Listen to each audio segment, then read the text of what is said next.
العالمين الصلاة والسلام على أشرف المرسلين وعلى آله وصحبه أجمعين أما بعد فأعوذ بالله من الشيطان الرجيم بسم الله الرحمن الرحيم يريدون ليطفئوا نور الله بأفواههم والله متم نوره ولو كره الكافرون. Honorable ulamas, respected judges and my dear friends, Assalamu alaikum wa rahmatullahi wa barakatuh. Today I would like to speak about the topic Islamophobia. The United Nations disclosed that March 15 should be celebrated as an anti-Islamophobic day.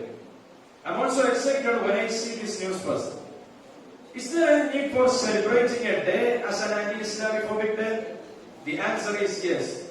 Because besides nations, besides states, moreover in the local society also we need awareness for Islamophobia. First of all, we need to realize what is the exact meaning of Islamophobia. The meaning of the word Islamophobia is the fear, hatred and discrimination against Muslims.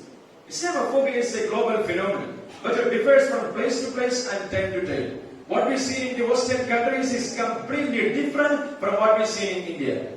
Dear brothers, what is the fear of non-Muslims? Do they fear Islam? Do they think that the Muslims will conquer their countries and kill them all? Do they think that the Muslims are war lovers? These type of thinking leads to Islamophobia.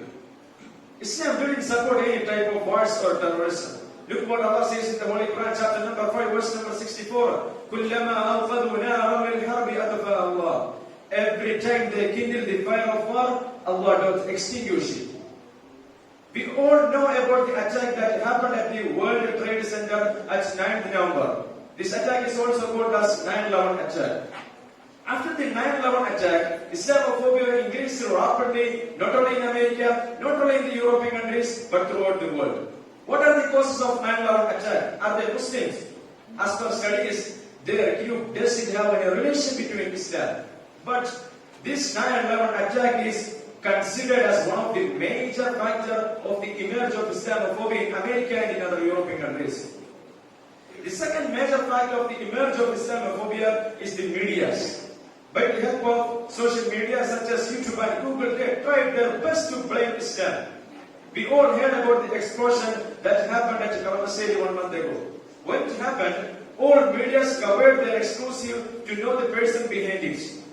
When the police officers are talking to the media, a man with a white hat and a long beard and a white cloth passes by them.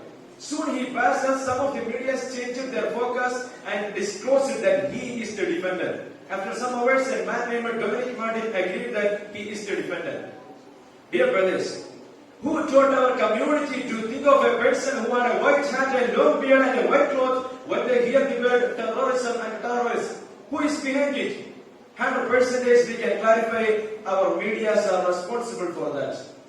The hate of Islam didn't start in the 21st century. What is the cause of throwing Ibrahim a.s. to the fire? What is the cause of the hate of Quraysh to Muhammad sallallahu alayhi wa sallam? What is the cause of the conflict between Palestine and Israel? The only reason is the fear of Islam. They feared that if Ibrahim a.s. gained victory over them, Islam will spread. They feared that if Muhammad sallallahu alayhi wa sallam gained victory over them, Islam will spread. They feared that if Palestine stays as a nation, it will be very helpful for the growth of Islam. Here, they fear Islam. They fear its origin. They fear its emergence. But look what Allah says in the Holy Quran, chapter number 61, verse number 8. يُرِيدُونَ لِيُطْفِئُوا نُورَ اللَّهِ بِأَفْوَاهِهِمْ وَاللَّهُ مُتِمُّ نُورِهِ وَلَوْ كَرِهَ الْكَافِرُونَ. Their intention is to extinguish Allah's light with their mouth. But Allah will complete His light when the non-believers may detest. Dear brothers, look what our Habib, our Prophet sallallahu alayhi wa sallam says. إِذَا الْتَقَى الْمُسْلِمَانِ بِسَيْفَيْهِمَا فَالْقَاتِلُ وَالْمَقْتُولُ فِي النَّارِ. If two Muslims faces each other with their swords, the killer and the murderer will be in hell. From this hadith also we can clarify that Islam didn't support any type of wars and terrorism. So may Allah bless us to study more and more about this Islamophobia. Wa akhiru da'wana alhamdulillahi rabbil alamin. Assalamu alaikum wa rahmatullah.